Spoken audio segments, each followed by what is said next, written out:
ఆపదామపహర్తారం దాతారం సర్వసంపదాం లోకాభిరామం శ్రీరామం భూయో భూయో నమామ్యహం.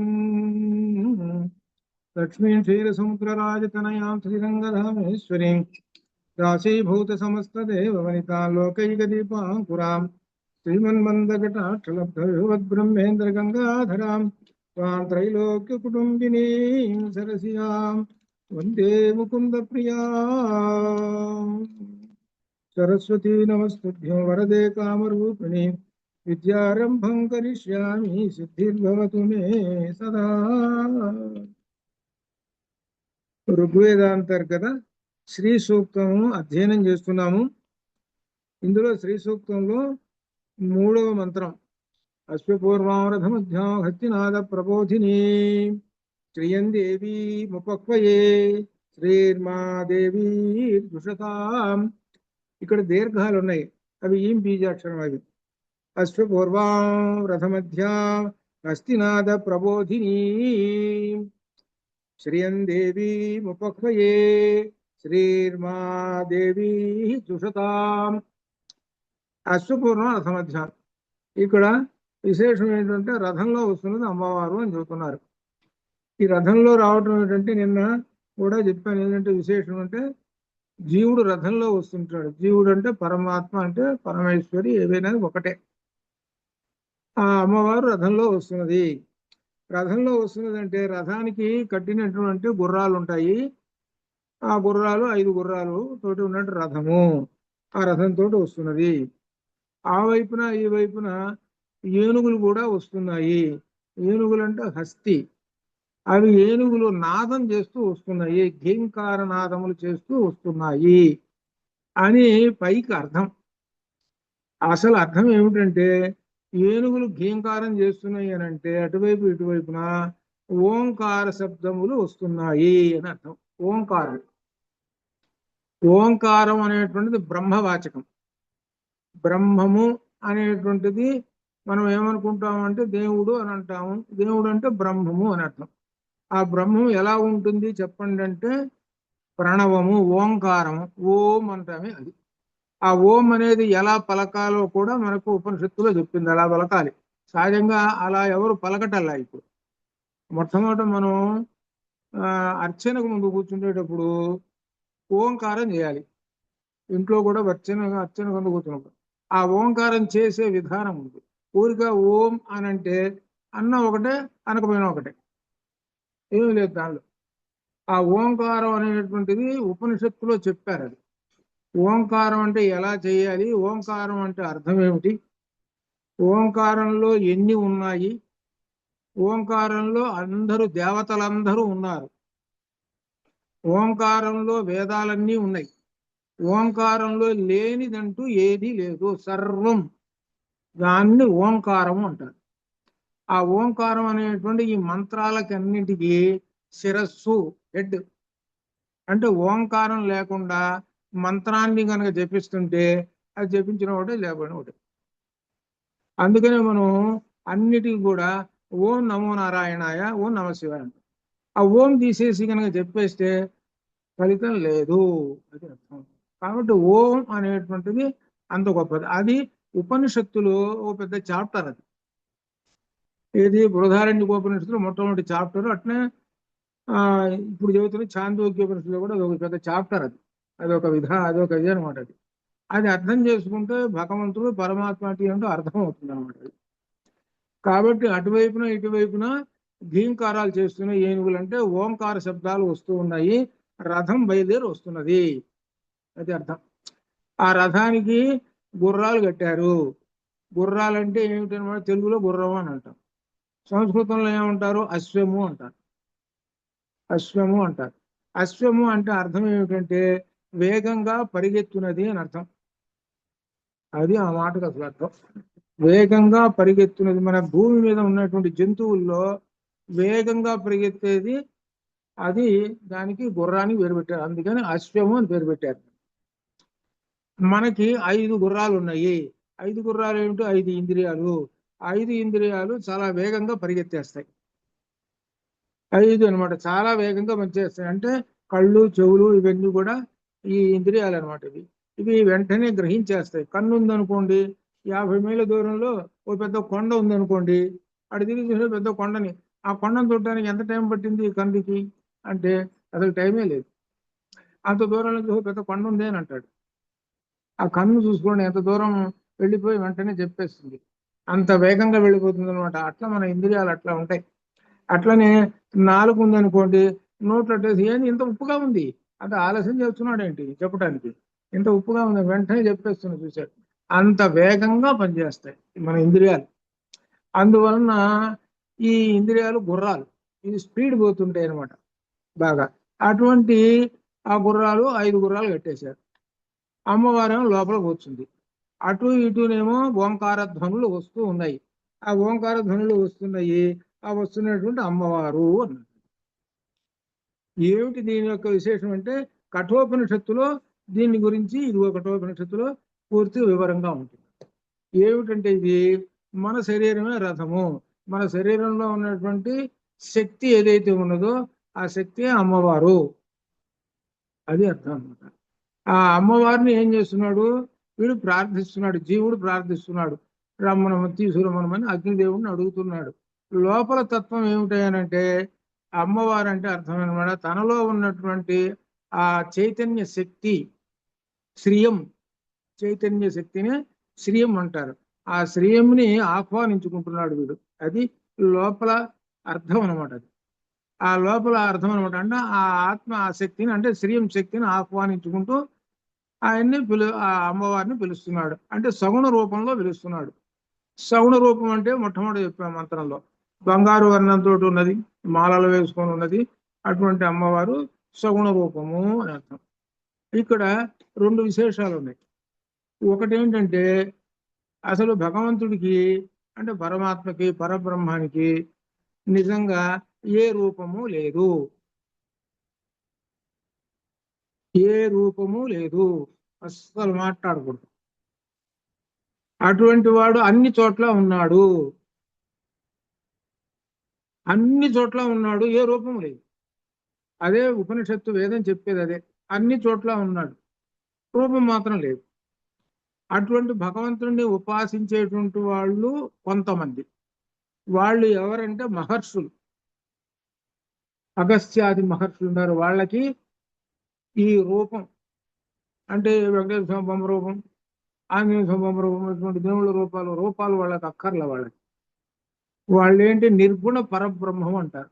అదే లలితలో కూడా వచ్చింది. లలితలో అన్ని ఉంటాయి. నిర్గుణ పరబ్రహ్మాన్ని ఉపాసిస్తుంటారు. వాళ్ళు ఎక్కడ అడవుల్లో కూర్చుంటారు. అట్లా అనమాట. అది వాళ్ళకి అది సరిపోయింది. వాళ్ళు తినే ఆహారాలు పదార్థాలు కూడా మనవి కాదు. మనం ఉప్పు కారాలు తినేటువంటి వాళ్ళు, మనం రకరకాల మన వేషాలు ఇవన్నీ ఇంద్రియ విషయాలు దీంతో అన్ని దీంతో పెట్టుకుంటాం మనం. వాళ్ళకి అటువంటివి ఏమి ఉండవు. వాళ్ళందుకు నిర్గుణ పరబ్రహ్మాన్ని ఉపాసిస్తుంటారు వాళ్ళు. ఇక మిగిలిన మనలాంటి వాళ్ళందరూ అది ఉపాసన చేత కాదు. అందుకని వీళ్ళకి సగుణ బ్రహ్మము అంటే ఆ పరమాత్మకి ఒక రూపాన్ని తయారు చేశారు. ఆ రూపం కూడా ఎట్లా తయారు చేశారు, మనం ఎట్టుంటామో అట్టే. మనకు శిరస్సు ఉంటుంది, మనకు చేతులు కాళ్ళు అన్నీ ఉన్నాయి, అంతే అట్లనే తయారు చేశారు. తయారు చేసి అట్లా అలంకారాలన్నీ పెట్టేసేసారు. ఎవరోయా బొమ్మ అంటే నువ్వే. అదే తెలియదు, చాలా మందికి తెలియదు. ఆ బొమ్మ ఉందనుకో, ఎవరు ఆ దేవుడు బొమ్మ, ఏమైనా అనుకో, గణపతి అనుకో, ఏ దేవుడు అనుకో, ఆ దేవుడు అనుకో, ఎవరైనా అనుకో, అక్కడున్న బొమ్మ ఎవరు అంటే మనం ఏదో దేవుడి పేరు చెబుతారు. కాదు, నువ్వే. ఇదే వేదం చెప్పేది అదే. తెలియదు అంటే ఏంటనమాట, ఏమిటి వీళ్ళు సగుణ బ్రహ్మాన్ని పెట్టి ఆ వీళ్ళని పక్కదారి పోనివ్వకుండా అర్చన చేసుకుంటూ 4 మంత్రాలు పెట్టుకుని అర్చన చేసుకుంటూ ఉంటుంటారా దేవుడు భక్తి అని పెట్టి పేరు చెప్పారు. అలా ఉంటే వీళ్ళు పక్కదారి ఎట్ట పోకుండా ఉంటారు అని అంతవరకు చెప్పారు.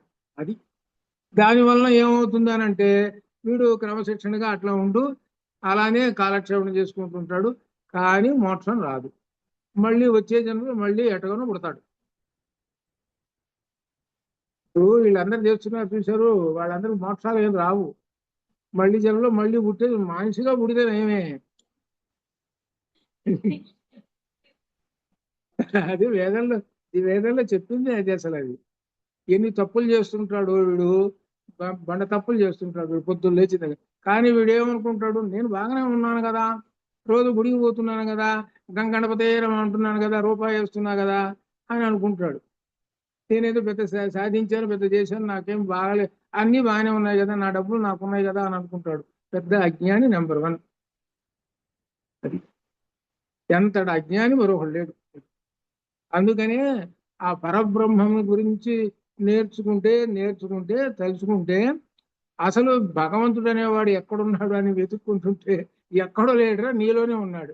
అదే భాగవతంలో ప్రహ్లాదుడి కథను చూసావు, చెప్పేదే ప్రహ్లాదుడి కథ చెప్పేది అది. ప్రహ్లాదుడు ఏమంటాడు తండ్రితోటి, తండ్రి కొడుకులకి ఇద్దరికి పడదు అసలు తండ్రి కొడుకు. ఎక్కడున్నాడు రా నీ దేవుడు అంటాడు. నా దేవుడు అన్ని చోట్ల ఉన్నాడు అంటాడు. అన్ని చోట్ల ఉన్నాడు, నీలో కూడా ఉన్నాడు అని అంటాడు. చూసుకో అని అంటాడు. నాలో ఎక్కడున్నా, నేనే దేవుణ్ణి అయితే ఇంకా నాలో ఎట్టుంటాడు రావుడు. అది అహంకారం చివరికి పరిస్థితి.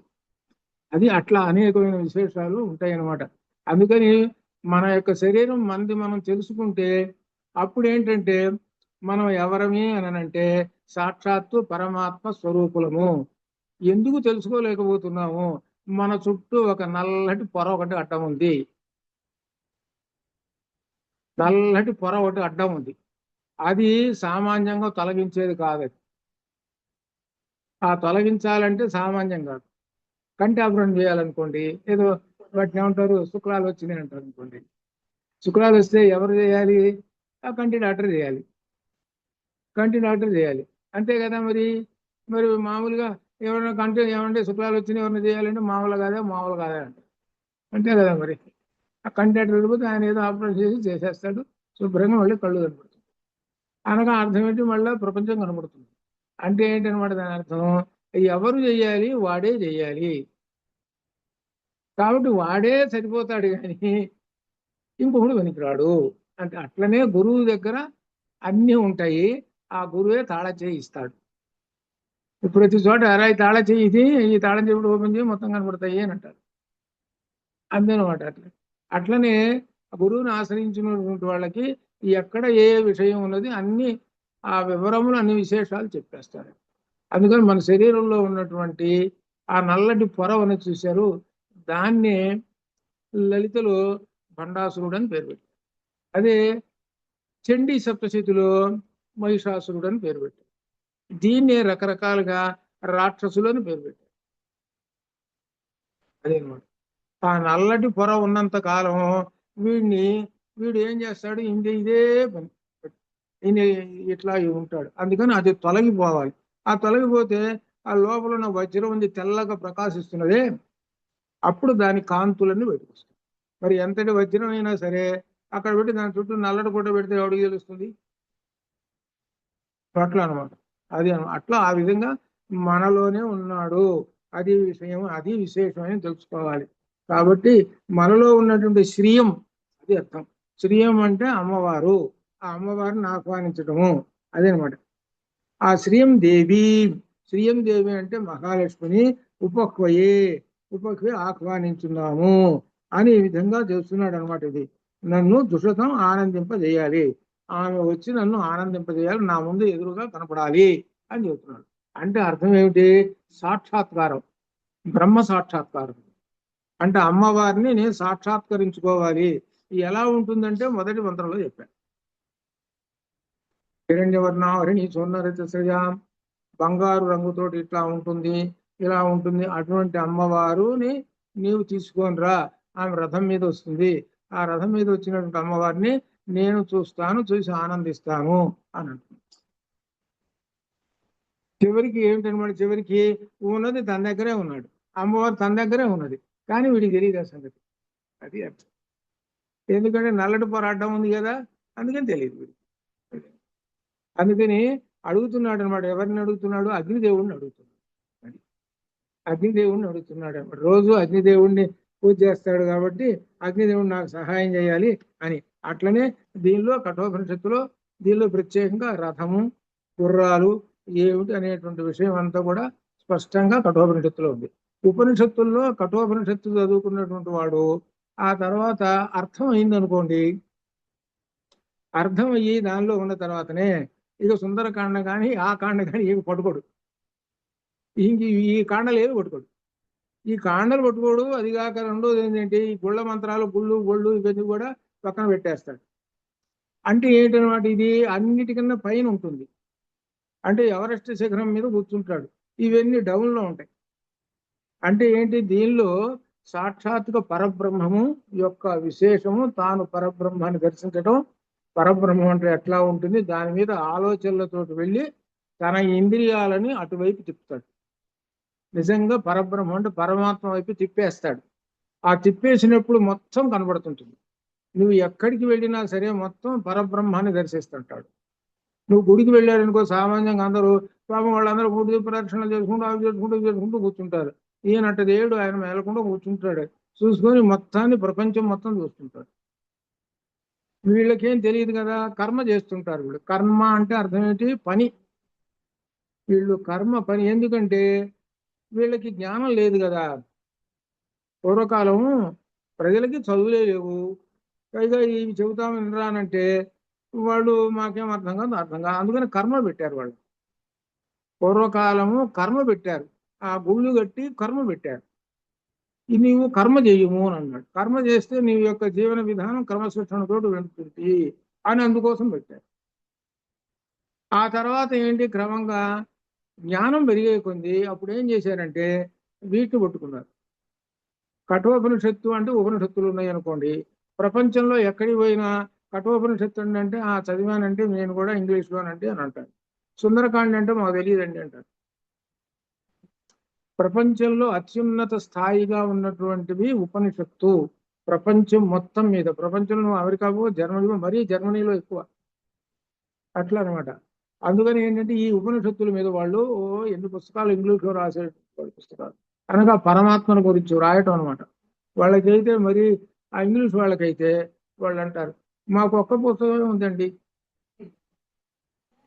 ఎప్పుడు చూసినా అదే చదవడం, అంతేగా ఒక్క పుస్తకమే ఉందండి అంటారు. ఇంత పరమాత్మను గురించి చెప్పినటువంటి విశేషాలు ఇన్ని ఉన్నాయంటే అని వాళ్ళ సంతోషం అనమాట. అంత ఇదనమాట. అమెరికాలో నేను ఒకసారి చూసా, అక్కడ మా ఇంటి దగ్గర ఒక పెద్ద చర్చ్ ఉంది.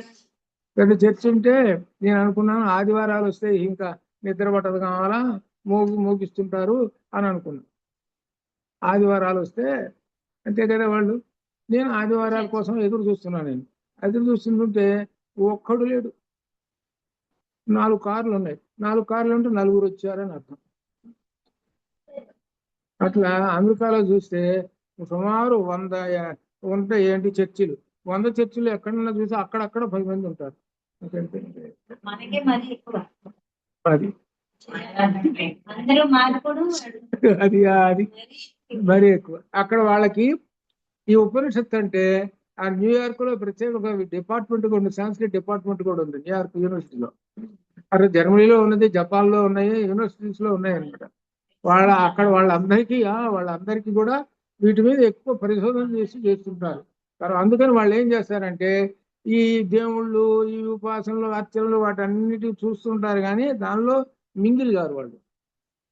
అది అట్లా అంత విశేషం అనమాట ఇది. అది సరే. ఈ విధంగా ఎక్కడ ఉన్నాడు అని అంటే ఆ పరమాత్మ మనలోనే ఉన్నాడు అనేటువంటి విషయం ఇక్కడ చెబుతున్నారు. కాబట్టి మనలోనే ఉన్నది ఆ శ్రీయం, మహాలక్ష్మి కూడా మనలోనే ఉన్నది, అమ్మవారు మనలోనే ఉన్నది.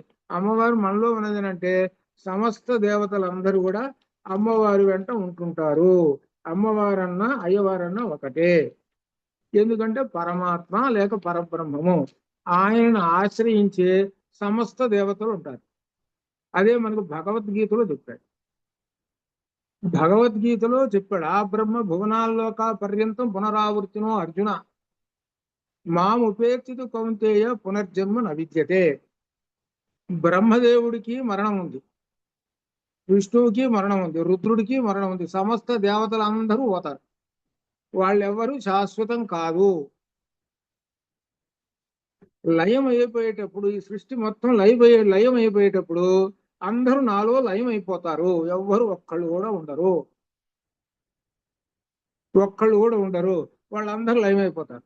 మరలా నేను సృష్టి చేసేటప్పుడు నెమ్మదిగా అందరూ వచ్చేస్తారు. ఇదే విషయం లలితలో పంచకృత్య పరాయణ, పంచప్రేత బ్రహ్మ, పంచప్రేతాసనాసీన అక్కడ వస్తుంది. మొత్తం అక్కడి నుంచి అందరూ వచ్చేస్తారు. వాళ్ళందరికీ కూడా సగుణ రూపాలతోటి, అయ్యా ఈయన బ్రహ్మదేవుడు, ఈయన ఇంద్రుడు, అదిగో ఈ విష్ణువు, ఈయన యొక్క చేతిలో గద శంఖ చక్రాలు ఈ విధంగా ఉన్నాయి. అలా అలా రకరకాలు పేర్లు చెప్పుకుంటూ మనం పురాణాలు చెప్పుకుంటూ కథలు చెప్పుకుంటూ చేస్తున్నారు.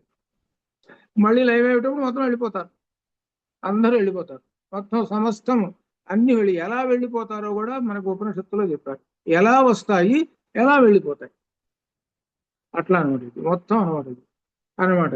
అలా ఆ విధంగా ఆ మొత్తం సమస్తం అంతా కూడా ఆ పరమాత్మలోకి వెళ్ళిపోతాయి అదనమాట. అని ఈ విధంగా ఇక్కడ విశేషంగా అశ్వపురాణంలో ఏంటంటే ఆ అమ్మవారు శ్రీయం, అమ్మవారు ఎక్కడో లేదు మనలోనే ఉన్నదని కూడా ఒక అర్థము. అటువంటి అమ్మవారిని శ్రీయంని నా కొరకు తీసుకురావయ్యా అని జాతవేద అగ్నిదేవుణ్ణి అడుగుతున్నారు. ఎందుకంటే రోజు ఆ అగ్నిదేవుణ్ణి పూజ చేస్తావు కదా, కాబట్టి అగ్నిదేవుణ్ణి అడుగుతున్నారు అని అర్థం. ఇది అర్థం. ఆ అగ్నిదేవుడు పూజ చేయటం అంటే 3 అగ్నులను పూజ చేస్తారు. 3 అగ్నుల్ని. ఆ 3 అగ్నులు కూడా మధ్యలో ఎక్కడో వస్తాయి, మనకి లలితలో వస్తాయి. సరే ఆ సందర్భం వచ్చినప్పుడు చెబుతాను దీనిలో. ఇకపోతే 4వ మంత్రంలో చెబుతున్నాడు. కాంసోస్మితాం హిరణ్య ప్రాకారాం ఆర్ద్రాం జ్వలంతీం తృప్తాం తర్పయంతీం పద్మే స్థితాం పద్మవర్ణాం తామికోపక్వయే శ్రియం. ఇక్కడ ఇక్కడ విశేషం ఎవరో ఆమె, ఎవరైతే నీవు అనుకుంటున్నావో ఆహ్వానించుతున్నావో ఆమె ఎవరు? శ్రియం. ఆమె సుస్మిత మందహాసముతో, సస్మితం అంటే మందహాసం చిరునవ్వుతో రావాలి ఆమె. ఆమె చిరునవ్వుతో ఉన్నటువంటి ఆమె హిరణ్య సువర్ణ ప్రాకారములు గలది. అమ్మవారు ఉండేటువంటి నివాసం అంతా హిరణ్య ప్రాకారములతో ఉన్నది. ఆర్ద్రాం దయామయమైనటువంటిది. జ్వలంతి అగ్ని వంటి కాంతితో ఉన్నది. తృప్తాం తృప్తితో ఆనందముతో ఉన్నది. తర్పయంతి ఆనందమును ఇచ్చుచున్నది. అటువంటి ఆమె పద్మమున స్థితం ఆసీనురాలై పద్మము వంటి వర్ణము కలది. కాం ఏవతే ఆమె అయిన తాం ఆ శ్రీయం శ్రీదేవిని ఇక నా దేహమున జాతవేద ఉపక్వయే ఆహ్వానించుము. ఇహ ఇక్కడికి అంటే నా దేహమున ఆహ్వానించుము అని చెబుతున్నారు. ఇక్కడ ఎలా ఉంటుందో చెప్పారనమాట. అమ్మవారు హిరణ్య ప్రాకారం జ్వలంతి. అమ్మవారు ఎలా కూర్చున్నది అని అంటే అమ్మవారి చుట్టూ హిరణ్య ప్రాకారం బంగారు ప్రాకారాలు ఉన్నాయి. ఆ మధ్యలో కూర్చుంది. బంగారు ప్రాకారాలు 1 2 3 4. ఆమె ఎక్కడ కూర్చున్నది అని అంటే చివరికి 5వ ప్రాకారంలో కూర్చుంది. మనసరి అంటే ఏమిటి? అందుకనే ఇక్కడ ఉపనిషత్తు ఇక్కడికి వస్తుంది. అంటే ఉపనిషత్తు అంటే వేదము. ఇది కూడా ఏంటి చదువుతున్నాము? వేద మంత్రం మనం చదివేది. ఇది పురాణాలు సుందరకాండ లాంటిది కాదు. ఇది వేద మంత్రాన్ని మనం అర్థం చేసుకుంటున్నాం. ఏమిటి ప్రాకారాలు అంటే మనకు 5 ప్రాకారాలు ఉన్నాయి. రాజుగారి యొక్క కోట ఉందంటే చుట్టూ ప్రాకారాలు ఉన్నట్టుగానే మన శరీరం పైకి ఏం కనబడుతున్నది అని అంటే శరీరము అని అంటున్నాం. పైన ఏంటయ్యా ఇది చర్మము అని అంటున్నాం. ఇది కానీ 5 ప్రాకారాలు. 5వ ప్రాకారంలో పరమాత్మ ఉన్నాడు. ఏమిటి 5 ప్రాకారాలు అంటే 5 కోశములు. 5 కోశాలు ఉన్నాయి మనకి. 5వ కోశంలో పరమాత్మ ఉంటాడు. అంటే ఒక గిన్నె ఉన్నది సమానంగా, ఆ గిన్నెలో ఇంకొక గిన్నె, ఆ గిన్నెలో గిన్నె అన్ని పెట్టాం. మొత్తం కలిస్తే మొత్తం 5 గిన్నెలు. ఈ 5 గిన్నెల్లో మధ్యలో ఒక వజ్రం పెట్టాము, లేకపోతే ఒక పండు పెట్టాము, ఇలా పట్టుకున్నాము. ఇప్పుడు ఇలా పట్టుకున్న తర్వాత చూసే వాళ్ళందరికీ ఏం కనబడుతుంది? ఒక గిన్నె అని కనబడుతుంది. లోపల 5 గిన్నెలు ఉన్న సంగతి తెలియదు. ఈ గిన్నెలో ఏముందో చెబుతావా? చూస్తే చెబుతాను అంటాడు. అంతే కదా మరి. సరే చూడు అన్నాం. చూడు అని అంటే చూసా యాపిల్ పండు అంటాడు. మరి అంత క్రితం ఏముందో చెప్పరా అంటే చూడని చెప్పగలిగావా? చూడండి, మనం చూస్తేనే చెప్పగలిగేది అంటాడు. అంటే అర్థం ఏంటి? చూడటం అంటే లోపల చూడుము, లోపల చూడుము. లోపల చూడమనంటే దగ్గరికి రావాలి, వాడు చూడాలి. అంటే అర్థం ఏమిటి? చూడాలనే ఆసక్తి ఉండాలి. దాంతో ఆసక్తి పెరిగే కొంది అజ్ఞానం అనే నశించి జ్ఞానం వస్తుంది. అప్పుడు ఇది 5 ప్రాకారాలు ఉంటాయి. ఇదే మనకి ఇది చెబుతుంటుంటే ఉపనిషత్తు కూడా వస్తుంటుంది అనమాట. దీనికి కనెక్ట్ అవుతుంటుంది. ఏమిటి 5 ప్రాకారాలు మనకున్నది? అన్నమయ కోశము ఒకటి, ఒక గిన్నె అన్నమయ గిన్నె. అన్నీ ఒక రకంగానే ఉన్నాయి గిన్నెలు అనుకుందాం. అన్నమయ కోశం అని అంటే అన్నం తింటే గాని ఈ శరీరం బతకదండి. అది ఒకటి అన్నమయ కోశం. అన్నం తిన్నావు, అన్నం తిన్న తర్వాత ఎందుకు తింటున్నావు అన్నం?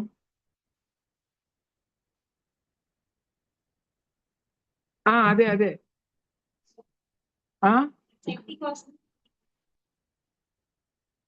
అదే అక్కడ. అందుకనే వేదం అని ఉపనిషత్తు చెప్పింది. అందుకని అన్నం తినేది ఎందుకు అంటే శక్తి కోసం ఊహించి చెప్పేస్తున్నారు. ఒక శక్తి అనే దానికి ఒక అర్థం ఏంటంటే బలము అని అర్థం. నాకు బలం కోసం తింటున్నాను అని అర్థం. అంతే కదా? ఇప్పుడున్న బలం సరిపోతుందని నీకు? ఇప్పుడు చాలా బలం చేస్తున్నావు నువ్వు, చాలా బ్రహ్మాండమైన బలం చేస్తున్నావు. 2 రోజులు తినవాకు, డబ్బులు మిగులుతాయి. డబ్బులు మిగులుతాయి కదా, తినవాకు. అమ్మ అట్టట్ట కుదురుతుందండి, మరి ఎందుకు తింటున్నా?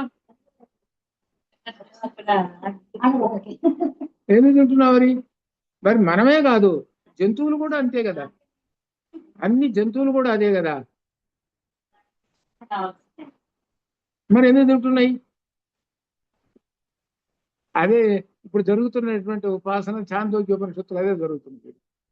ఎందుకు తింటున్నామంటే ప్రాణం నిలబడాలి. ప్రాణం నిలబడాలి. ఇప్పుడు మనం పొద్దున అన్నం తినలేదు, సాయంకాలం వాలిపోతుంటాడు. సాయంకాలానికి వాలిపోతుంటాడు వీడు. ఆ 2 రోజులు కూడా తినలేదు అనుకోండి, అసలు పోతాడు. అంటే ఏది పోతుంది? ఇంట్లో లోపల ఉన్న ప్రాణం పోతుంది. ప్రాణం నిలబట్టడానికి అన్నం తినాలి. కాబట్టి శరీరం నిలబడ్డది.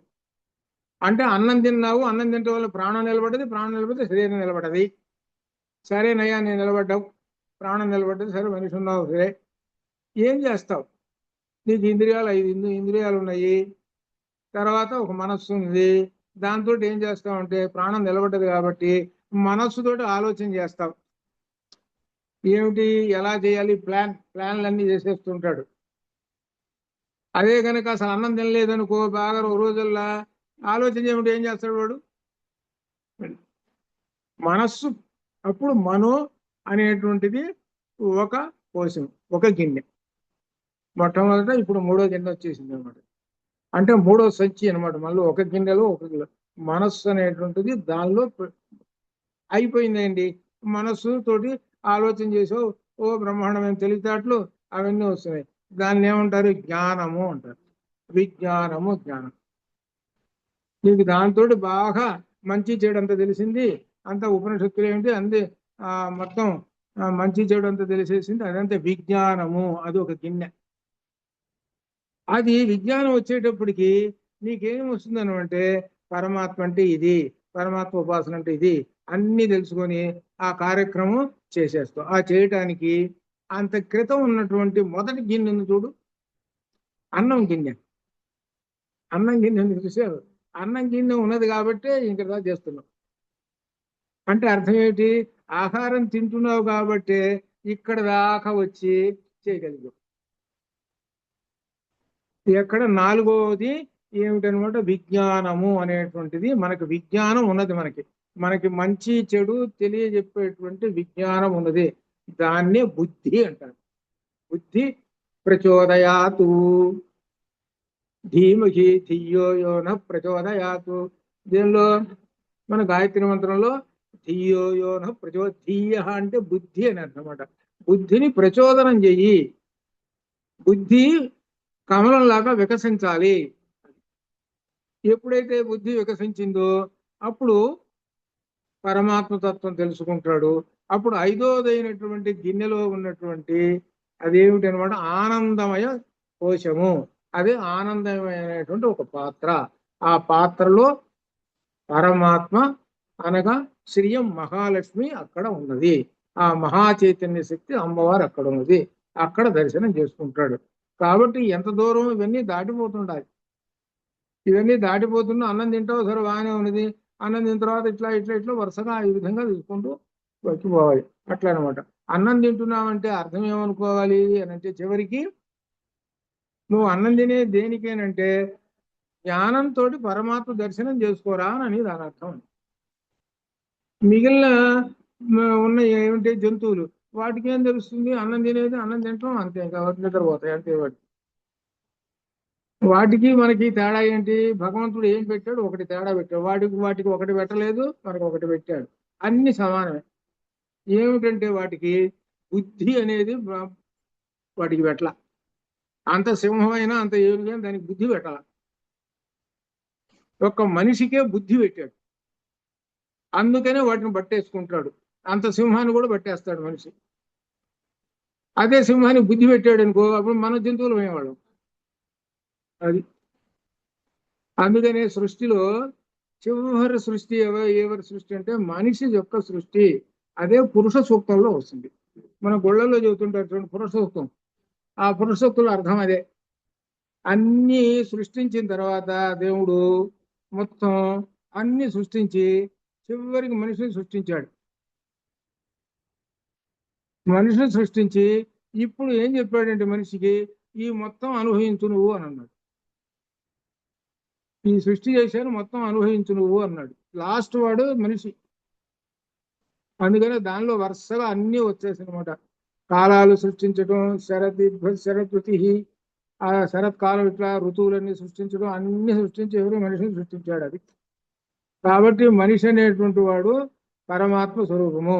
పరమాత్మ ఎక్కడి నుంచి వస్తాడు అని అంటే పైనుంచి వరుసగా ఆత్మన ఆకాశ సంభూత, ఆకాశాత్ వాయు అగ్ని అగ్నిరాప ఆప పృథివీ పృథివీభ్యో ఓషధయ ఓషధయాత్ పురుష అన్నం అన్నాత్ రసః రసాత్ పురుష. అట్లా వస్తాడు. అంటే పైన పరమాత్మ నుంచి ఆకాశం వచ్చింది, ఆకాశంలోంచి వాయువు వచ్చింది, వాయువులోంచి అగ్ని వచ్చింది, అగ్నిలోంచి నీళ్లు వచ్చినాయి, నీళ్లలోంచి భూమి వచ్చింది, భూమిలో నుంచి ఈ పంటలన్నీ వచ్చినాయి. ఈ పంటలను ఏం చేశాడు? వీడు తిన్నాడు మనిషి. మనిషి తిని ఆ పంట యొక్క రసం, తేజస్సు, ఆ తేజస్సు తోటి వాడు ఇంకొకరిని సృష్టించాడు. ఆ తేజస్సు తోటి ఇంకోటి సృష్టించాడు. అప్పటిదాకా వీడికి వరుసగా మొట్టమొదటి ఎక్కడైతే ఆత్మ ఉన్నదో ఆత్మ వరుసగా పూసల్లో దారం దాకా వచ్చేసాడు. వచ్చి ఎక్కడికి వచ్చేసాడు అంటే ఈ మనిషిలోకి వచ్చాడు. అనగా ఆత్మ పరమాత్మ ఎక్కడున్నాడు? ఆకాశంలో ఉన్నాడు, నీళ్ళలో ఉన్నాడు, భూమిలో ఉన్నాడు, అన్నిట్లో ఉన్నాడు. భూమిలో ఉన్నాడు, ఉండి ఈ చెట్లలో ఉన్నాడు, అన్నిట్లో ఉన్నాడు, ఉండి నీలోకి వచ్చేసేసాడు. నీలో ఒకడు స్థిరపడ్డ కూర్చున్నాడు. నీలో ఉన్నది ఎవరు? ఆ ఆత్మ ఎవరైతే ఉన్నారో పైన, ఆయన పైనుంచి వరుసగా పూసల్లో దారంలాగా వచ్చాడు. కాబట్టి ఈ జగత్తంతా కనబడుతున్నది.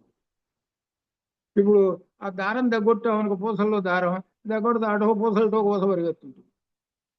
ఎవరు అన్నారట పాపం కుర్రవాళ్ళు అడుగుతారు పాపం. ఇదేంటంటే అన్వేషణ అనేటువంటిది మనకు సోక్రటీస్ చెప్పాడు. సోక్రటీస్ అంటే గ్రీకు తత్వవేత్త. ఆయన ఏం చెబుతాడంటే గుడ్డిగా ఏది పెడితే అది నమ్మటం, గుడ్డిగా చేయటం అది మానుకోండిరా, అది ఏమిటో తెలుసుకోండి అని చెప్పాడు. కొబ్బరిగా కొట్టాము, వాడు కొట్టాడు, నేను కొడుతున్నా. ఎవడన్నా అడగండి, ఎవరిని కొట్టాము, వాడు కొట్టాడు, నేను కొట్టాను. అంత తప్పులు ఉండదు, ఏం లేదు. అంత తప్పులు ఉండదు ఏం లేదు. ఏంటంటే అదొక అన్వేషణ అనే బుద్ధి అసలు రాదు, ఉండదు వాడికి. అన్వేషణ అనేటువంటి బుద్ధి ఉన్నటువంటి వాడు ఏం చేస్తాడంటే వాడు బాగా ఆ కుర్రవాడు ఆలోచన, వాడు చదువుకుంటుంటాడు కదా, సైన్స్ లో కూడా వస్తుంటుంది కదా, భూమి గుండ్రంగా తిరుగుతున్నది, గిరగరా తిరుగుతూ 360 రోజులు వస్తున్నాయి, ఈ విధంగా సైన్స్ లో ఈ విధంగా ఉంది కదా. వాడు ఏమడుగుతాడు తెలుసా? గుండ్రంగా తిరుగుతున్నాడు కదా, ఎవరు తిరుగుతున్నారు అని అంటాడు. గుండ్రంగా తిరుగుతున్నది అని పుస్తకంలో రాసింది, సరే బాగానే ఉంది, ఎవరు తిప్పుతున్నారు? ఇప్పుడు నేను గుండ్రంగా తిరగాలంటే ఎవడన్నా తిప్పాలి, లేదా నేనంతా తిరగాలి. నేనంతా తిరగాలని నాకు ప్రాణం ఉంటేనే తిరిగేది. ఎవడు తిరుగుతున్నాడు, ఎవడు తిప్పుతున్నాడు ఆ భూమిని? పైగా భూమి చుట్టూ చంద్రుడు కూడా తిరుగుతున్నట్ట అని కూడా ఉన్నది. ఇక వాడిని ఎవడు తిప్పుతున్నాడు? అందుట్లో డూలు చేర్చాడు. చంద్రుడు డు, సూర్యుడు డు, ఈ డూలు చేర్చాడు. డు అనేటప్పటికి వాడు ఏమనుకుంటాడు? వీడు ఒక మనిషి ఉంటాడు, ఈ మనిషి ఎవడు తిప్పుతున్నాడు, ఎవడు తిప్పుతున్నాడు అని అడిగితే ఏం చెబుతాడు సమాధానం? మరి సరే తిప్పటం లేదు. ఆకాశంలో సూర్యుడు ఉన్నాడు, ఆ సూర్యుడు అట్నే నిలబడ్డాడు. ఎవడు పట్టుకున్నాడు? ఆ సూర్యుడిని? సరే, ఆ నక్షత్రాలు ఉన్నాయి, ఆ నక్షత్రాలను ఎవడు పట్టుకున్నాడు? ఎవడన్నా కల్పించాడా? ఏమైనా చేశాడా? ఇవన్నీ ప్రశ్నలు వాడు సోక్రటీస్ అందుకే చెప్పాడు. ఆ సోక్రటీస్ అందుకని చెప్పంటే అప్పుడు సమాధానం ఏమవుతుందనంటే పరమాత్మ యొక్క శక్తి, పరమాత్మ అందరికి ఆధారము. మనము కుర్చీలో కూర్చున్నాము, 4 కాళ్ళు కుర్చీకి ఉన్నాయి, 4 కాళ్ళు కుర్చీలో కూర్చున్నాము, కుర్చీ నిలబడ్డది. అబ్బాయి కుర్చీ నిలబడ్డది కదా, కుర్చీకి ఆధారం ఏమిటి? ఇల్లు అంటాడు. ఇంటికి ఆధారం ఏమిటి? భూమి. భూమికి ఆధారం ఏమిటి? ఇక పో, ఎక్కడికి పోతావు అంటే అవి అక్కడికి పోతాం అని ఆధారము, సమస్తమునకు ఆధారం. అది మనకు చెబుతాడు అనమాట, మనకు వేదాల్లో చెబుతుంటాడు. అంత ఆ విధంగా ఆ అన్వేషణ శక్తి గనక ఉంటే అటువంటి యొక్క బుద్ధి ఏమవుతుందంటే ఇంకా ప్రచోదన వెయ్యి కొత్త విశేషాలన్నీ తెలుసుకుంటాడు. ఎంతసేపటికి అజ్ఞానంలో ఉండడు, జ్ఞానంలో వెళ్ళిపోతాడు. అది ఏమిటి అనేటువంటి విషయం తెలుసుకోవాలి. అదే కుర్రవాడు అడుగుతాడు తండ్రిని, కొబ్బరికాయ కొట్టావు, కొబ్బరి చెప్పు అక్కడ పడేసావు, ఒక కొబ్బరి చెప్పు తీసుకున్నాడు, ఒక కొబ్బరి చెప్పు దేవుడు తింటున్నాడా? అరే అరవకరా అని అంటాడు. ఓహో, దేవుడు ఒక కొబ్బరి చెప్పేనా? ఎన్ని కొబ్బరి చెప్పులు తింటున్నాడు కదా రోజుకి? రోజుకి ఎన్ని కొబ్బరి చిప్పలు తింటున్నాడో కదా. ఆ కొబ్బరి చిప్పలని మూట కడతారు వీళ్ళు, ఆ మూట కొట్టి అమ్ముతారు.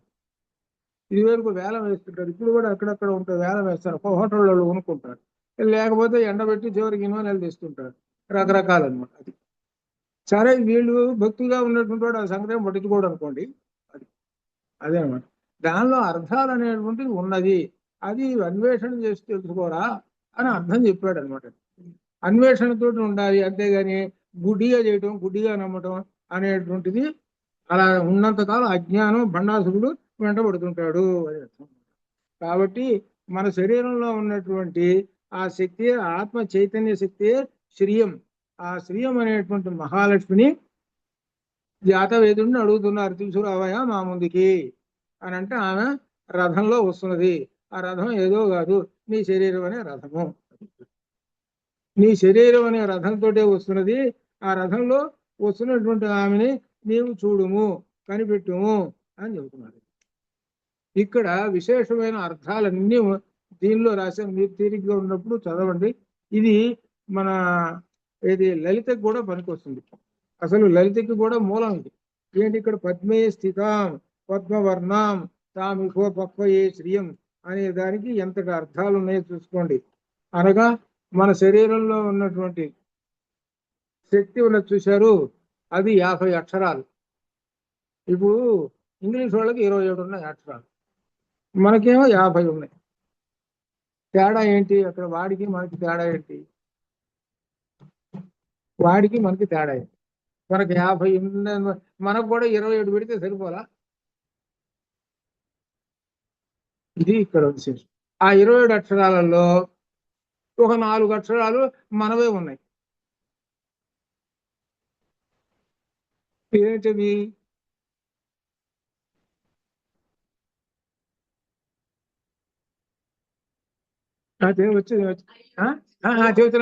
చెబుతున్నా చెప్పు.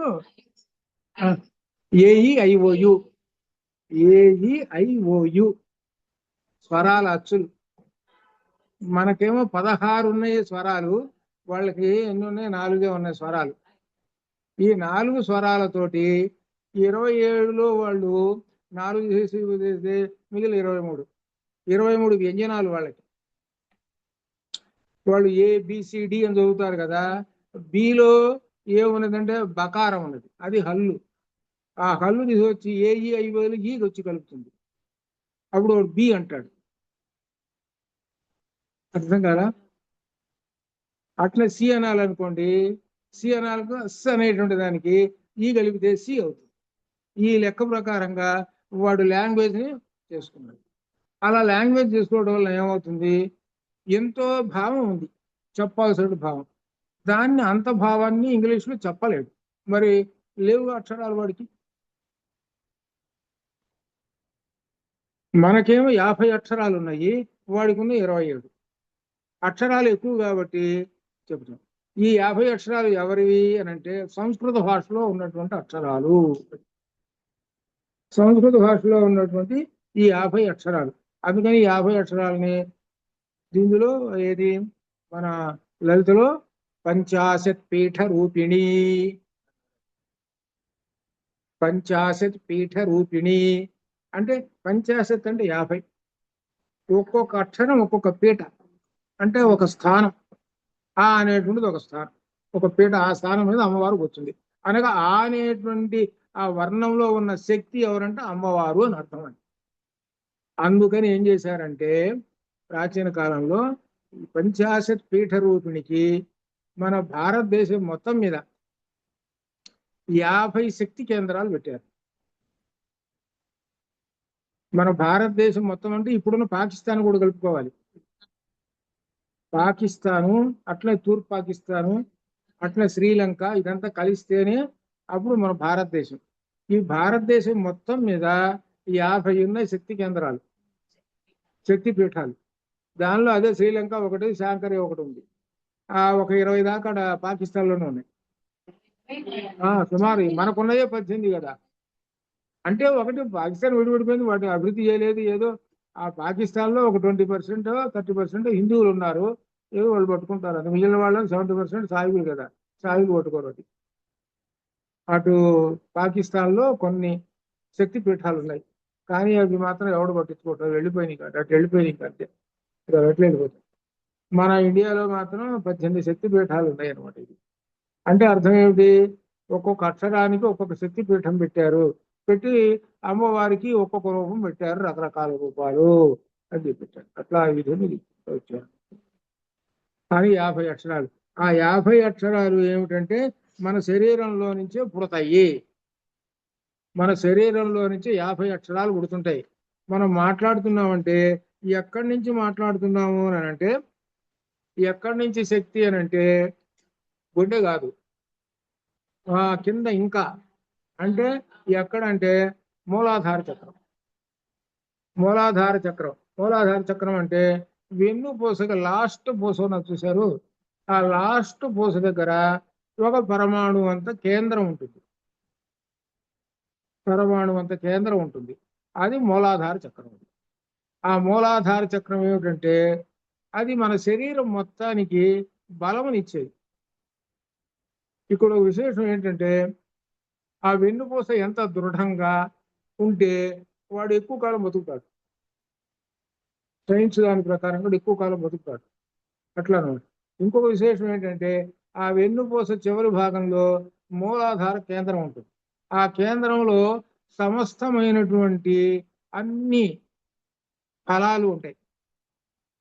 చేదు, తీపి, వగరు అంటే అర్థం ఏంటి, చేదు అంటే పాపాలు, తీపి పుణ్యాలు అనేకమైనవి ఉంటాయి. ఇట్లా అన్నీ అక్కడ ఉంటాయి. అవి ఏం చేస్తాయనంటే అవి ఆయా సందర్భాల్లో మనకు చెప్పకుండానే బయటకు వచ్చేస్తాయి. మనకు చెప్పకుండానే బయటకు వచ్చి వాడికి ఆ ఫలం అనుభవించాలనుకోండి, ఏదైనా ఉంటుందనుకోండి, వాడు బాగానే ఉంటాడు, అన్ని బాగానే ఉంటుంది. ఇంకో సమయంలో బజార్కి వెళ్ళాడంటే ఏదో సైకిల్ గుర్తిందంటే అంటారు, అయిపోయింది. ఇది ఖాళీ. అంటే ఊహించాడా, తెలుసా, ముందు తెలిస్తే ఎందుకుంటుంది, ఉండదు.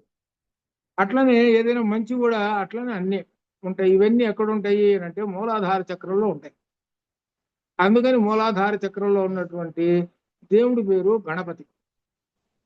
ఆయన గణపతి కాబట్టి గణపతిని ఏమడుగుతావనంటే, అయ్యా మాకున్నటువంటి ఇవన్నీ ఉన్నాయి కాబట్టి వాటిని తొలగించువారైనా అని గణపతిని, అందుకని విఘ్నాలు లేకుండా చేయి అని అడగటం, గణపతికి పెట్టుకోవటం. ఆ గణపతి ఎవరు అంటే పరమాత్మ స్వరూపము. అదే దానిలో చెబుతున్నారు అనమాట. అథర్వ శీర్ష ఉపనిషత్తులో గణపతి ఎవరంటే సాక్షాత్తుగా పరమాత్మ స్వరూపం అని అర్థంతో రాసింది. అది అనమాట. అది అట్లా చేయాలన్నమాట. సరే సరే మీరు చేసేది ఇప్పుడు చెప్పకూడదులే, ఇవన్నీ చెప్పుకుంటూ తిరగ పాలు అవుతుంది. అది తెలియక ఇవన్నీ అనమాట. సరే ఈ విధంగా అయిపోతుంది. అందుకని మూలాధార చక్రం మాత్రం ఎంత స్ట్రాంగ్ గా ఉంటే వీడు కాలం ఎక్కువ బతుకుతాడు, జ్ఞానము ఎక్కువ ఉంటుంది. మూలాధార చక్రమే దీనికి మూలం. అందుకని మూలాధార చక్రానికి నైవేద్యము పులగం. అది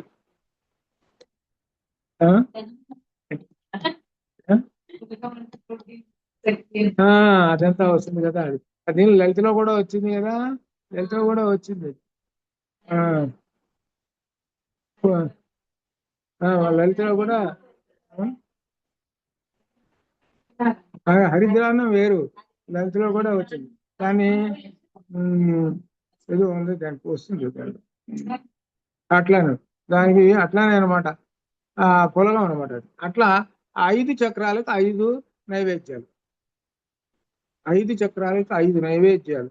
ఆ 5 నైవేద్యాలు ఏంటంటే బయటికి ఏంటంటే అమ్మవారికి అర్చన చేసి పెడుతున్నాము, లోపల అర్థం ఏంటంటే 5 విటమిన్లు, 5 రకాల విటమిన్లు లోపల మన శరీరానికి ఇస్తుంటాయి. భౌతికంగా అట్లా అనమాట. అలా మూలాధార చక్రం అనమాట. అది ఆ మూలాధార చక్రంలో అన్నీ ఉంటాయి కాబట్టి అదంతా ఇచ్చాము. తర్వాత ఇక మంత్రం దీనిలో దీనిలో 6వ మంత్రం అంతేనా? 6వ మంత్రం, 5వ మంత్రం ఎక్కడ? 5వ మంత్రం తాం పద్మిని శరణమహం ప్రపద్యే, ఇదే కదా. చంద్రాభాం ప్రభాసాం యశసా జ్వలంతి శ్రియం లోకే దేవదుష్టాముదారాం తాం పద్మినీం శరణమహం ప్రపద్యే అలక్ష్మీర్మే నశితాం త్వాం వృణే.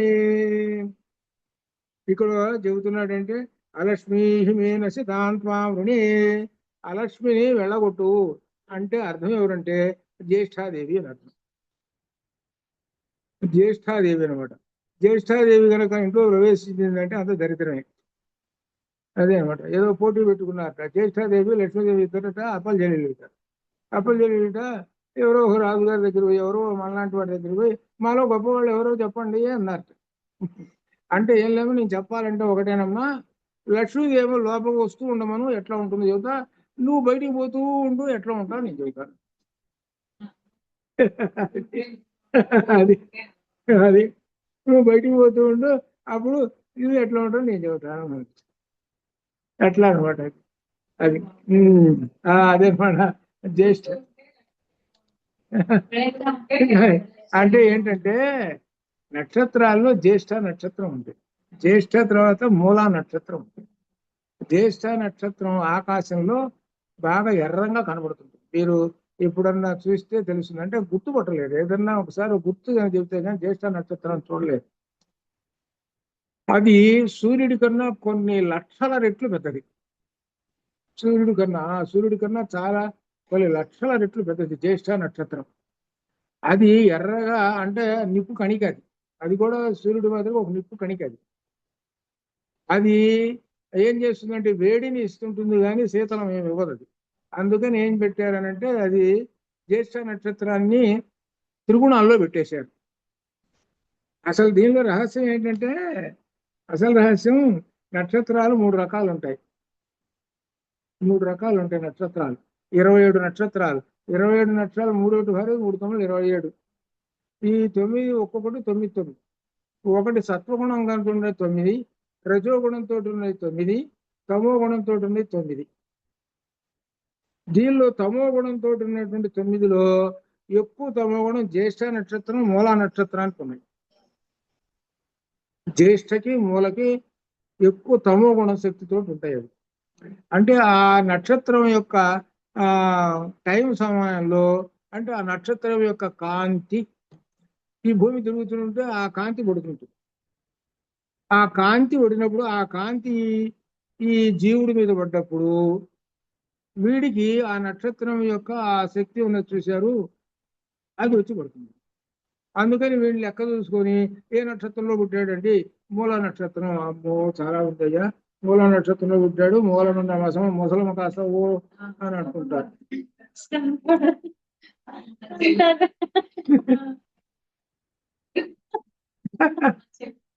అని అంటారు.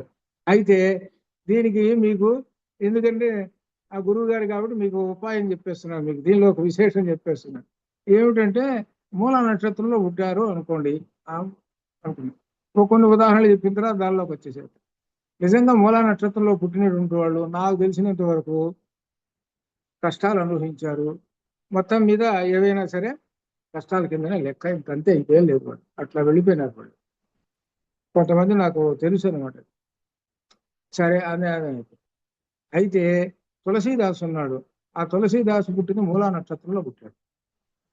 రామచరితమానస రాసిన తులసీదాసు, రామచరితమానస తులసీదాసు తల్లిదండ్రులు ఏం చేశారంటే ఆ అడవిలో ఇచ్చేశారు. ఈయన వీడు గనక ఉంటే మేము దస్తాము అని అనుకొని ఆ అడవిలో ఇచ్చేసాడు. అడవిలో మునుల దగ్గరకు ఇచ్చేసేసాడు తులసీదాసు చిన్నప్పుడు. ఆ ఇచ్చేస్తే సరే ఆ మునుల దగ్గర ఎట్టో బతుకు పెరిగాడు, అట్టో పెరిగాడు. చివరికి పెద్ద మహర్షి అయినాడు, రామచరితమానస రాశాడు. అంటే అర్థం ఏమిటంటే మునుల దగ్గరికి ఇచ్చారని అంటే అతనికి ఉన్నటువంటి అసుర శక్తి అంతా పోతుంది. మూలా నక్షత్రం అంటే అసుర శక్తి అంటే సాక్షాత్తుగా రాక్షసుడు ఇంట్లో కూర్చున్నాడు అని అర్థం. అది వాడు ఏమైనా చేస్తాడు, అదే అనమాట. కాబట్టి రాక్షస శక్తి అంతా పోయింది. అదే భాగవతంలో ప్రహ్లాదుడు కూడా అదే. ఆ ప్రహ్లాదుడు పొట్టలో ఉన్నాడు, ఈ ఇంద్రుడు లాక్కొని పోతున్నాడు ఆమెని. లాక్కొని పోతుంటే మధ్యలో నారదుడు వచ్చాడు. నారదుడు వచ్చి వాడు ఏం చేశాడంటే ఆమె లాక్కొని పోతామేమయా, వీడు పుట్టాడు, వీడు రాక్షసుడు, రాక్షసుడు కూడా రాక్షసుడే కదా అయ్యేది, వాడితోటే చూస్తున్నాం మేము, వీడి నాన్నతోటే, వీడు వచ్చిందంటే తండ్రి కొడుకులు ఇద్దరు కలిసి చస్తాం అసలు మేము, కాబట్టి వీడు పుట్టంగానే అక్కడ దాకేందుకు ఈమె తీసుకుపోయి కట్ చేసేస్తా నా వజ్రాయుధంతో చూడబోతుంది అని అనుకొని ఈ విధంగా ప్లాన్ వేసుకొని లాక్కొని పోతుంది. అప్పుడు నారదుడు వచ్చాడు. నారదుడు అనే దానికి అర్థం ఏంటో తెలిసిన, చాలా మంది ఏమంటారంటే తగులు పెట్టేవాడు అని అంటారు. అది చాలా తప్పు. అది అసలు దానిలో పురాణాల్లో అక్కడక్కడ కథలు పెట్టి తగులు పెట్టేవాడు అంటారు. చాలా తప్పు. పురాణాల్లో అర్థం చేసుకోవడం చేతగాక తగులు పెట్టేవాడు అని లోకంలో చివరి నారదుడు అండి తగులు పెట్టేవాడు కాదు. దాని అర్థం అది కాదు. నారదుడు అంటే నార అంటే జ్ఞానము, గా ఇచ్చువాడు, జ్ఞానముని ఇచ్చువాడు అని అర్థం. అది నారదుడు అంటే అది అర్థం. నారదుడు అంటే జ్ఞానముని ఇచ్చేటువంటి వాడు. ఆయన కొట్టుకొని అదేంటే ఇంద్రుడు వరే ఏం అక్కర్లేదు, ఆమె నేను తీసుకుపోతాను,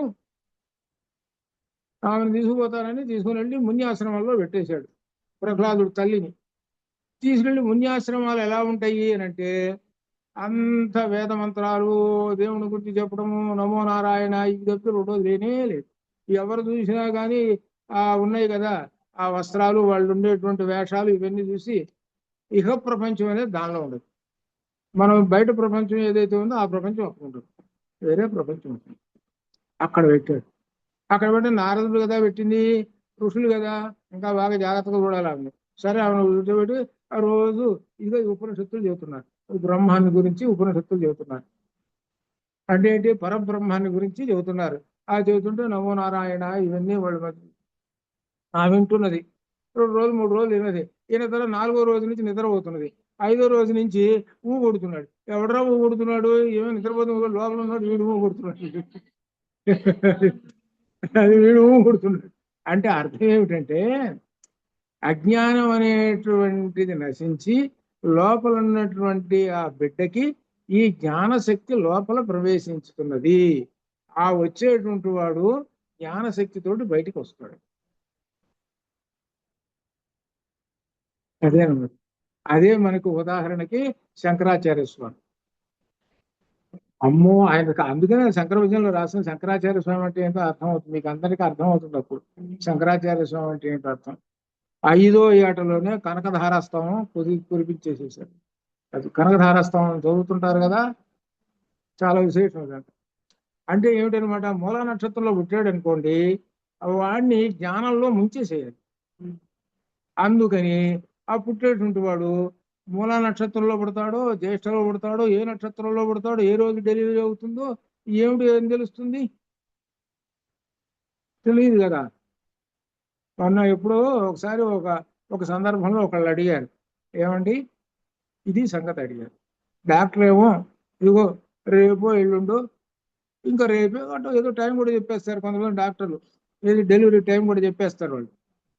కాబట్టి ఈ డెలివరీ టైంలో అయితే మూల నక్షత్రం అవుతున్నదంటే ఎట్లా ఏం చేయాలి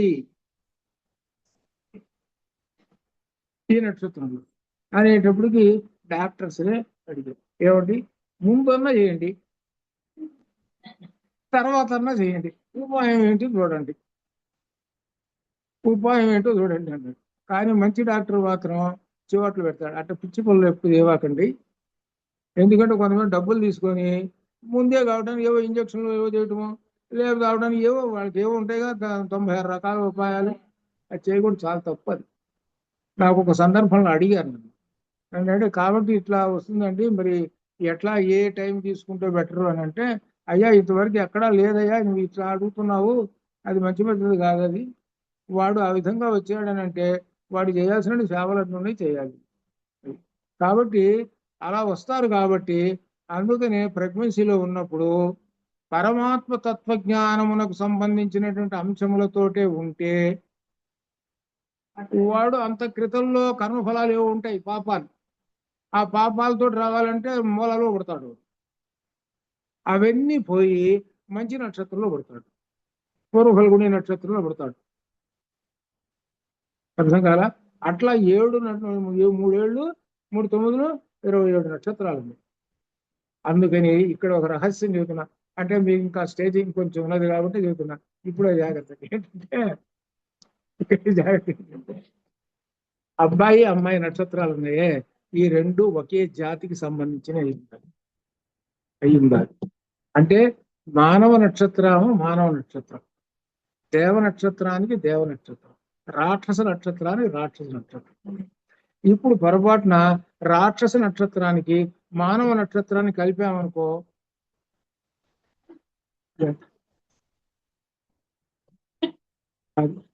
అంతే, వాళ్ళు విడాకులు తీసుకోవడం లేకపోతే కొట్టుకోవడం లేకపోతే ఏదో అయిపోతుంది అంతే. దీనిలో సమస్య లేదు. కొంతమంది ఏం చేస్తుంటారంటే ఏం ఆలోచించరు, అబ్బాయి అమ్మాయి నచ్చారని మేము కానివ్వండి, తర్వాత అబ్బాయి అమ్మాయి నచ్చారని కానీ. కొంతమంది లవ్ మ్యారేజ్లు ఉంటాయి. ఒక ఉదాహరణకు మొన్న నేను చెప్పానో లేదో మీకు, అమెరికాలో ఉన్నది ఒక అమ్మాయి, వాళ్ళు చదువుకున్న ఉద్యోగం చేసేటప్పుడు మరి ఏవో మొత్తం మీద లవ్ ఏవో పడ్డారు, అయిపోయింది. వాళ్ళకి ఈ లవ్ లో పడ్డప్పుడు ఏంటంటే వాళ్ళు నక్షత్రాలు వాళ్ళకని ఈ నాలెడ్జీలు ఎందుకుంటాయి, ఇవన్నీ అవన్నీ ఏమి ఉండవు కదా.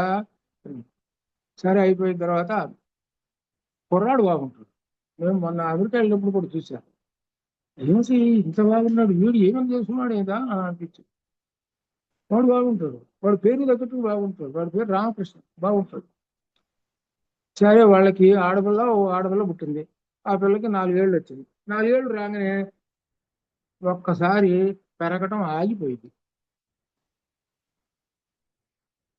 అదే పిల్ల ఇంకో 2 సంవత్సరాలు ఇంకొక ఆడపిల్ల పుట్టింది, ఇంకొక ఆడపిల్ల, ఆ పిల్లకి 5 ఏళ్ళు రాగానే ఆ పిల్ల ఆగిపోయింది. ఇప్పుడు ఆ పిల్లలకి 15 ఏళ్ళు 16 ఏళ్ళు. ఎట్లుంటారంటే ఇంతున్నారు, ఇంతున్నారు, ఇంతున్నారు వాళ్ళిద్దరు. ఏది ఇక్కడ కుర్చీలు వేసి ఆ ఏదో లంగాను ఏదో చుట్టి అట్ట పెట్టుకుని కూర్చున్నారు.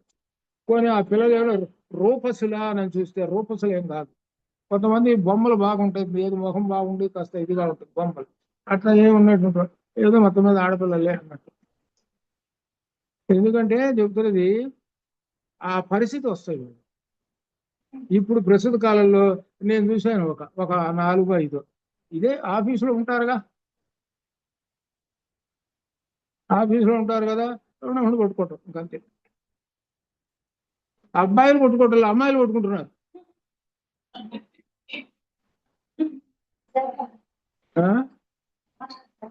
అమ్మాయిలు కొట్టుకుంటున్నారు. మాకు వచ్చిన కేసులు ఒక 3 4 కేసులు ఉన్నాయి. ఈ అమ్మాయిలు కొట్టుకుంటున్నారు. వీళ్ళు ఏం చేస్తున్నారు తల్లిదండ్రులు, వాళ్ళు ఏదో క్యాస్ట్ ఏదో సరే, ఆయన బ్రాహ్మణులు రకాలు ఉంటారు, 96 రకాలు ఉన్నారు. లీస్ట్ క్వాలిటీ వాళ్ళు కూడా ఉన్నారు. ఆ బ్రాహ్మణులు అయిపోయింది. ఏమి నక్షత్రం, ఎందుకంటే నీవు ఎంత ఇది చేసినా ఈ శరీరానికి సంబంధించినటువంటిది, ఆ పరమాత్మకు సంబంధించినటువంటిది, ఆ నక్షత్రానికి సెట్ అయితే, వాళ్ళు ఒకళ్ళు లవ్లో పడ్డ నక్షత్రం సెట్ అయితే ఓకే, లేకపోతే మాత్రం అందుకనే దైవ నక్షత్రానికి మళ్ళా మానవ నక్షత్రం జోడు కావచ్చు, అది పర్వాలా. దైవ నక్షత్రం రాక్షస నక్షత్రం చేరిందా ఇంకేముంది, రోజు కొట్టుకోవటమే. వాటి అర్థాలు అవి. ఇది ఎట్లా ఏర్పడుతున్నది అని అంటే, 3 నక్షత్రాలు, ఈ మూడు రకాలు 3, 9, 27 నక్షత్రాలు త్రిగుణాలు. అమ్మవారి దగ్గర ఉన్న త్రిగుణాలు సత్వగుణము, రజోగుణము, తమో గుణం. ఈ 3 గుణాలు సమస్త జగత్తు మొత్తం వ్యాపించి ఉంటుంది. అట్లా 27 నక్షత్రాలలో సత్వగుణ నక్షత్రాలు ఉన్నాయి. అందుకని మనం అంటుంటారు చూడండి, ఇవాళ నక్షత్రం బాగుందండి బయలుదేరండి అంటుంటారు. ఏమిటంటే సత్వగుణ నక్షత్రం సత్వగుణం.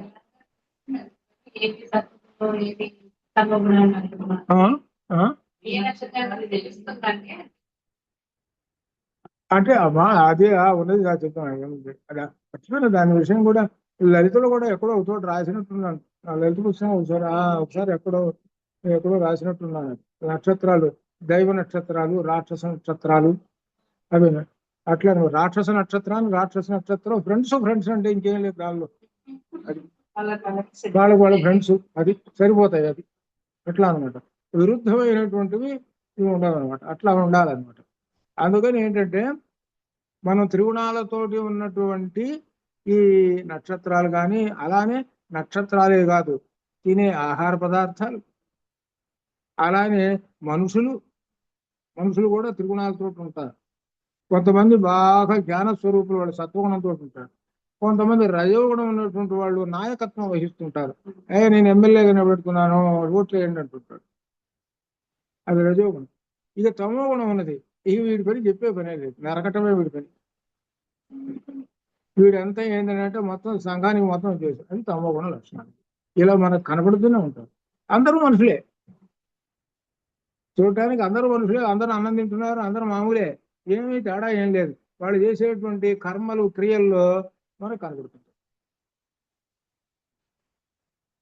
అందుకని త్రిగుణాలు, అదే మనకు లలితలో కూడా త్రిగుణాలను గురించి వచ్చింది. ఆ త్రిగుణాలు ఎక్కడున్నాయి అంటే పరమాత్మని ఆధారం చేసుకొని ఉంటుంది. ఆ త్రిగుణాలకే పేరు మహామాయ. ఆ త్రిగుణాలు మహామాయ. ఆ మహామాయ ఆ పరమాత్మ దగ్గరనే కూర్చొని ఉంటుంది. పరమాత్మ ఎప్పుడైతే నేను రూపం తీసుకోవాలి అని అనుకుంటాడో, ఇప్పుడు కృష్ణుడుగా పుట్టాలనుకుంటాడు పరమాత్మ, అప్పుడు ఆ మహామాయని నీవు నాకు సహాయం చేయి, నేను వస్తున్నాను అనేటప్పటికీ అప్పుడు ఆ మహామాయ ఈ సృష్టి చేసి ఆమె వెంట ఈ పరమాత్మ శ్రీకృష్ణ రూపంలో ఒక రూపంలో వస్తుంది. దానికి విశేషం ఏంటంటే మహామాయ యొక్క శక్తి. అట్లనే ప్రతి మనిషి గాని, ప్రతి జీవుడు గాని అందరూ కూడా మహామాయతో ఆక్రమించి ఉంటారు. ఈ శరీరం అంతా మహామాయ. ఆ మహామాయలో లోపల ఉన్నటువంటి మహా చైతన్య శక్తి అమ్మవారు శ్రీయం. కాబట్టి ఆ శ్రీయంని మహామాయ నుంచి తప్పించుకొని బయటికి రా అని చెబుతున్నారు. ఈ శరీరమే మహామాయ, మాయా శరీరం. ఇది అసలు ఈ శరీరం ఏంటంటే, ఒక చూడండి, పుట్టినప్పుడు ఉన్నప్పుడు ఉన్నదా శరీరం, పెరుగుతున్నది కదా. ఎన్ని లక్షణాలు ఉన్నాయి శరీరానికి? 6 ఉన్నాయి. 6 లక్షణాలు ఉన్నాయి. 6వ లక్షణం ఏంటి? చివరికి వార్ధక్యం. దాంతో అయిపోతాడు. వార్ధక్యం, నశించటం. అస్థి జాయతే, అస్థి జాయతే అంటే గర్భంలో ఉంటాడు, జాయతే పుడతాడు. పుట్టిన తర్వాత ఏం చేస్తూ విపరిణమ్యతే, మార్పులు చెందుతూ ఉంటుంటాడు. మార్పులు చెందుతుంటూ వర్ధతే, పెరుగుతూ ఉంటుంటాడు. చూడండి, వాడికి 25, 26 రాగానే కంప్లీట్ అయిపోతుంది. వాడు పెరగడం కంప్లీట్ అయిపోతుంది. 25కో 23కో కంప్లీట్ అయిపోతుంది వాడు పెరగడం. వర్ధతే, కంప్లీట్ అయిపోతుంది. కంప్లీట్ అయిపోయింది. విపరిణమ్యతే, మార్పులు చెందుతూ ఉంటుంది అక్కడి నుంచి శరీరం. 25 ఏళ్ళు ఉన్నప్పుడు వాడి శరీరం 40-45 రాగానే చూడండి ఎట్లుంటాడు. 45 నుంచి 60 చూడండి, 60 నుంచి 80 చూడండి. ఇదన్నీ మార్పులు చెందుతూ ఉంటుంటుంది శరీరం. ఈ శరీరం మార్పులు చెందడానికి కారణం ఏమిటో త్రిగుణములు, అదే మహామాయ. అదే అందుకనే శంకరులు చెబుతారు, ఈ శరీరం మహామాయరా, ఈ మహామాయ శరీరం కోసం తన్నుకుంటున్నావు నువ్వు, ఈ మహామాయ శరీరాన్ని సుఖపెట్టడం కోసం ఇంకేదో అశాశ్వతమైన వాటి కోసం పరిగెత్తున్నావురా నువ్వు. శాశ్వతమైనటువంటిది పరమాత్మ ఉన్నది, ఆ పరమాత్మ ఒకసారి దర్శించుకోరా, అప్పుడు నీ మహామాయ అంతా అర్థమైపోతుంది. ఆ పరమాత్మను దర్శించి ఉంటే అప్పుడు నీకే అర్థమైపోతుంది. నీ శరీరం ఎట్లా ఉంది నీకే వెనక్కి చూసుకుంటావు. కాబట్టి శాశ్వతమైనటువంటిది ఎవరంటే పరబ్రహ్మం, పరమాత్మ.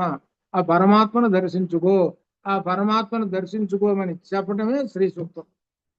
అది శ్రీముక్తి, అది లోపల ఉన్నటువంటి అర్థాలు, లోపల ఉన్నటువంటి అట్లా అనమాట ఆ విధంగా. కాబట్టి ఈ శరీరం అనేటువంటిది మహామాయా శరీరము.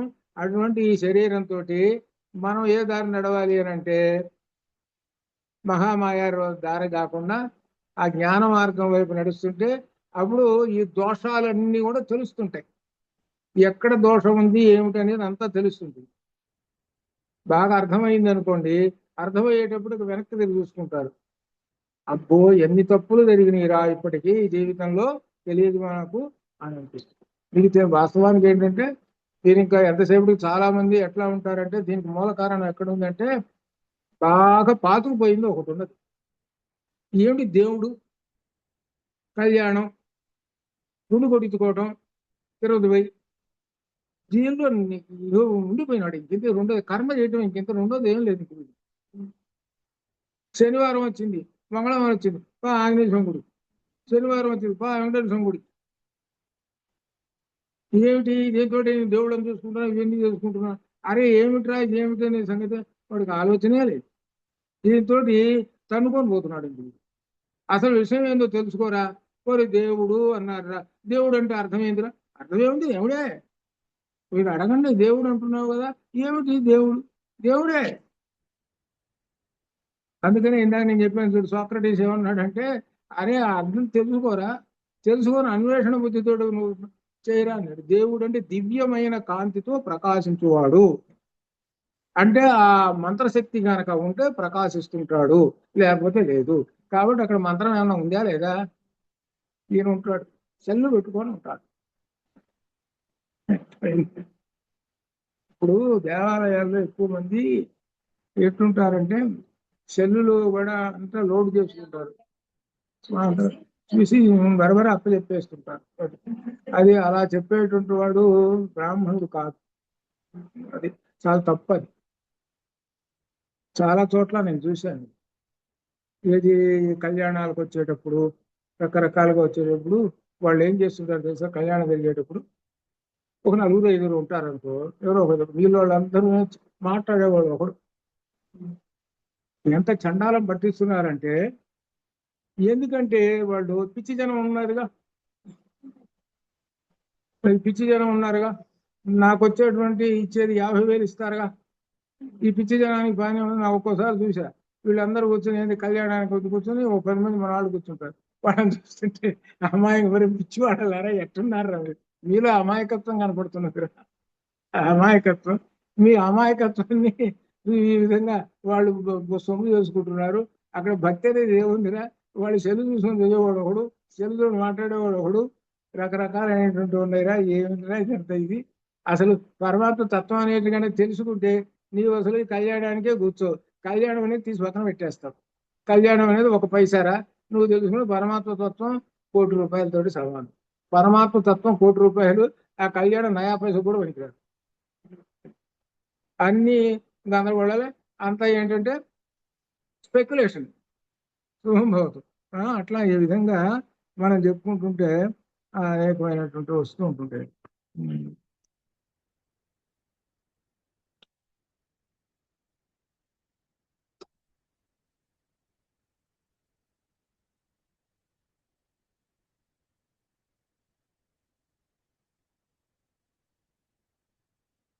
స్టాప్ ఎక్కడ ఉంది?